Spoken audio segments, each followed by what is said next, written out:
Je m'appelle Frédéric Messiaen et je suis à la fois le président de Lonsdal et si j'osais dire, son refondateur, puisque l'agence, à l'origine, a été créée en 1961, Londres, puis à Paris, et qu'en fait, elle a connu un nouveau départ sous mon impulsion lorsque je l'ai rachetée en 2007. Aujourd'hui, Lonsdal, c'est 250 collaborateurs répartis entre Paris et Singapour. Nous sommes une société de services aux entreprises, donc dans la catégorie qu'on appelle B2B. Et notre métier, en fait, est de conseiller des marques sur leur singularité et ensuite de piloter leur territoire d'expression. En fait, nous sommes une agence de branding et de design. Nous sommes leaders sur le marché français, avec une taille qui fait à peu près 2 fois la taille du numéro 2. Et dans notre industrie, une marque iconique. Nous travaillons pour 200 clients environ, de toute taille et de toute nature, parmi lesquels on peut citer Nestlé, L'Oréal, Bell, Dassault, ou des ETI ou de start-up comme Talentsoft ou encore PrestaShop.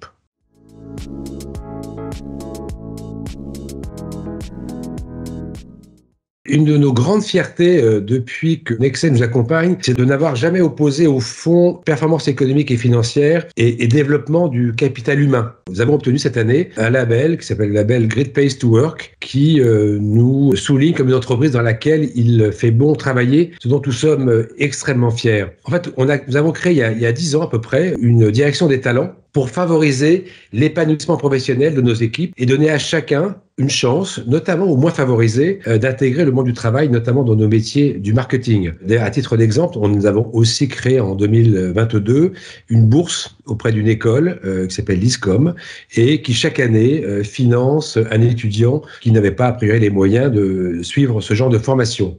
Et au-delà d'un engagement sociétal très fort, c'est une démarche très vertueuse à un moment où la guerre des talents fait rage, un peu partout en France, mais notamment dans nos métiers, où le travail se réinvente entre présentiel et travail à distance, et où notre capacité à fidéliser et à engager des équipes devient un critère clé de la performance future économique et financière de l'entreprise. Et donc, on se sert très vertueux, on en est vraiment extrêmement fiers.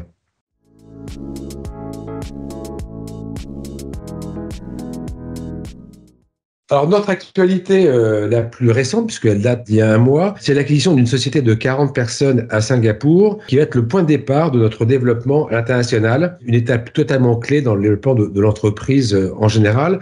Nous étions jusqu'à présent franco-français, même si on opérait depuis Paris en Europe.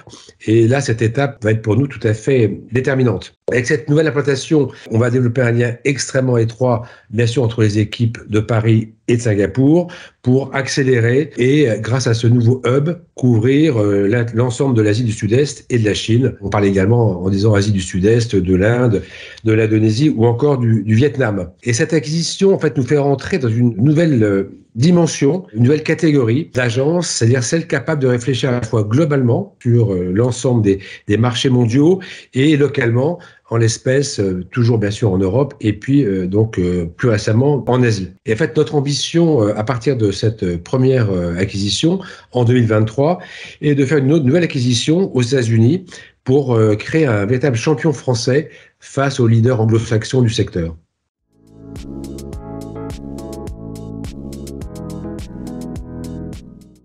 En réalité, dès les premiers contacts avec NextStage, ce qui m'a séduit, c'est l'idée d'entrepreneurs qui se proposent d'accompagner d'autres entrepreneurs. L'entrepreneuriat est j'allais dire presque un sacerdoce, en tout cas une dimension extrêmement importante, et l'idée d'être accompagné par des individus, parce qu'avant tout, on parle d'individus qui partagent à la fois les mêmes valeurs et la même psychologie, était pour moi un élément complètement central. Au-delà de cette dimension d'entrepreneur, ce qui était extrêmement également séduisant, c'était le fait d'avoir des investisseurs qui portent une vision. Je pense notamment dans l'importance de construire des ETI et cette conviction intime qui était celle de NextStage autour de l'économie de l'émotion, qui rejoint complètement nos métiers, qui est créée de la valeur, entre guillemets, irrationnelle ou la valeur psychologique sur des biens et des services. Et donc, cette conviction, cette vision a été pour nous extrêmement importante.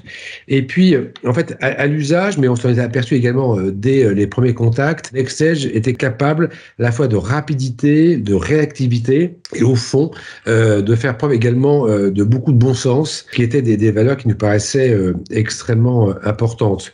Et puis, au fil des années, puisque c'est une relation qui dure depuis plus de 5 ans, on est extrêmement frappé par à la fois la facilité et la fluidité de la relation avec les équipes qui, en plus, by the way, sont des équipes dont la permanence est remarquable. On a les mêmes interlocuteurs depuis le départ.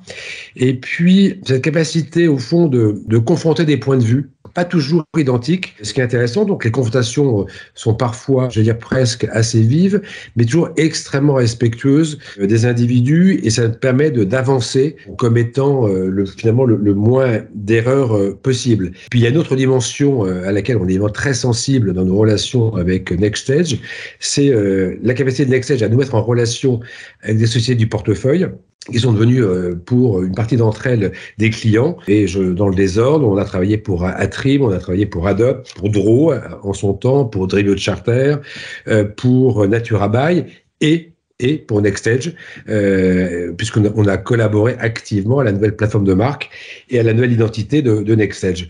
Et donc, on en est à la fois très heureux et très fiers. Et en fait, ce qui est frappant, c'est il existe une vraie communauté NextEdge extrêmement vivante, et c'est extrêmement appréciable.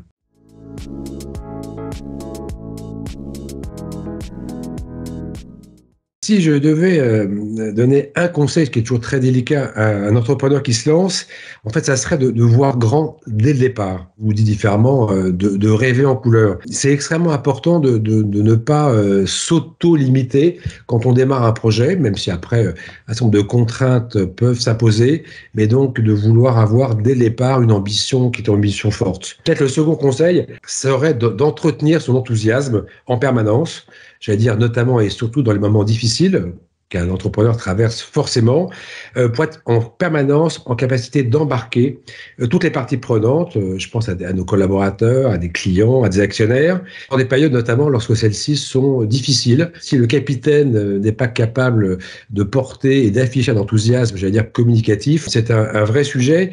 Et puis peut-être le dernier conseil, en fait, c'est de garder toujours beaucoup d'humilité, et notamment pour le coup dans des phases de succès, ce qui permet de garder la tête suffisamment froide, d'avoir suffisamment de recul pour continuer à construire et à avancer sans tomber dans le risque d'autosatisfaction qui n'est jamais très bon.